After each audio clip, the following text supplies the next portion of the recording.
سڵاوی خۆی گەورەتان لەوێ بەڕێزان فەرموون لەگەڵ وانەیەکی نوێ لە وانەکانی زانستی سەرف. لە ئەم وانەیە باز لە پیتەکانی فعل ئەکەین. ئێمە وانەی پێشوو باسی فعلمان کرد لە زمانی عەرەبی وتمان دابەشە بێ بۆ ماضی، مضارع، ئەمر بەپێی زەمەنەکان فعل یا ماضیە یا مضارعە یا ئەمرە یا ڕابردووە یا ڕانەبردوو داهاتووە یا وەکو فەرمانە یا ئەمرکردنە بە کەسێک کە کارێک ئەنجام بدات. لە زمانی عەرەبیە کاتێک کە سەیری وشەکان ئەکەین بۆمان دەرئەکەوێت کە وشەکان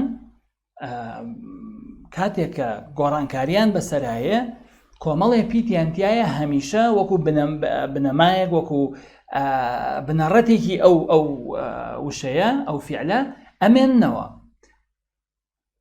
بۆیە ئەمانە ئەکرێ ناویان بنین پیتە بنەڕەتیەکان، پیتە ئەسڵیەکان. هەندێک پیتی تریشمان هەیە کە گۆڕانکاریان بەسەرایە، هەندێک جاریان ئەمێنن، هەندێک جار نامێنن لە هەندێک گۆڕانکاریە، یعنی جێگیر نین. بۆیە ئەمانە ناو ئەنین بە پیتی زیادە.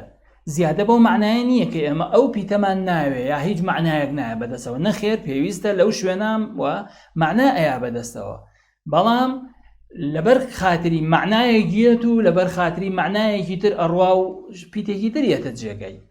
بۆیە ئەتوانین بڵێن پیتەکانی فعل لە زمانی عەرەبیە دوو جۆرن، یا هی وشە هەموو وشەیەکی زمانی عەرەبی پیتەکانی دوو جۆرن.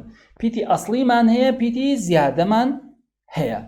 پیتی ئەسڵی ئەوانن کە لە هەموو یان لە زۆربەی گۆڕانکاریەکانی فعلەکەیە ئەمێننەوە. وەک بۆ نمونە ئەمە وشەی نەسرمان هەیە، نون و ساد و ڕا. نون و ساد و ڕا کە بەشێکن لە چاوگی وشەکە، تەماشا ئەکەین لە هەموو گۆڕانکاریەکە کە بەسەر فعلەکەیەت ئەو نون و ساد و ڕایە ماونەتەوە.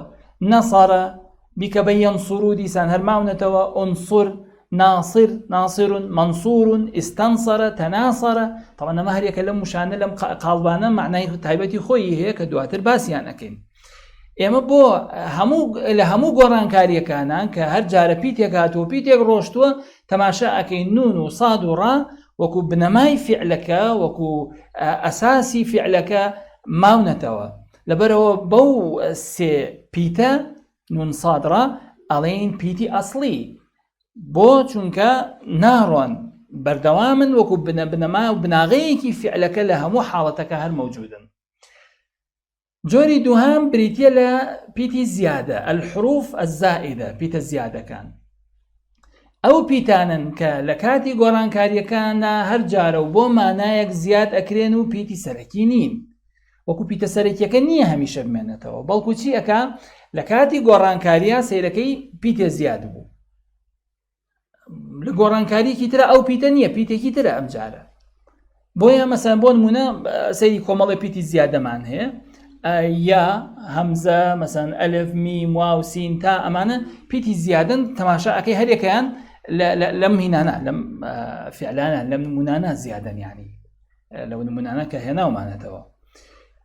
مەسەلەن تەماشا بکەین نەسەرە هیچی بۆ زیاد نەکراوە، نون و ساد و ڕاکەی خۆی ماوەتەوە. یەنسوور و سەیرەکەی یاکە لەوێ بەشێک نییە لە پێک هاتە، پێوتێ زیادە. ئونسور هەمزەکە بەشێک نییە لە پێک هاتەی فعلەکە، بەڵکو زیاد کراوە لە بەرمەبەستێک. ناصیرون ئەو ئەلفە لە بەرمەبەستێک زیاد کراوە، پیتی ئەسڵی نییە.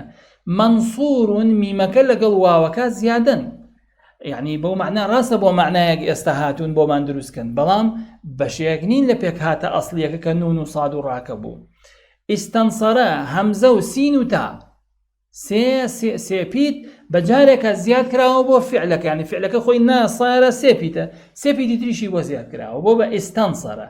هەمزە و سین و تاکەی زیادەیە بۆ چونکە لە پێک هاتەکانی ترا سێرەکەی ئەڕوا. تەناسەرە تا لەگەڵ ئەلیفا لەوێ دوو پیت زیادەیە، پیتە ئەسڵیەکان نون و ساد و ڕابوو، بەڵام تا و ئەلیف لەوێدا پیتی زیادن. بەو شێوەیە هەر فعلێکی ترمان هەبێ لە زمانی عەرەبیە یەکێ لەو شتانەی کە گرنگە بیزانی ئەبریتە لەوەی کە تۆ بتوانی پیتی ئەسڵی و پیتی زیادە جیاکەیتەوە لە دەرسەکانی ترا ئینشاءڵڵا باز لەو بابەتە ئەەکەین کە تۆ چۆن ئەتوانی پیتی ئەسڵی و پیتی زیادە جیاکەیتەوە قاعدە و یاسای خۆی هەیە. کۆتایی ئەم دەرسە بوو ئەمە وصلى الله على محمد وآله أجمعين.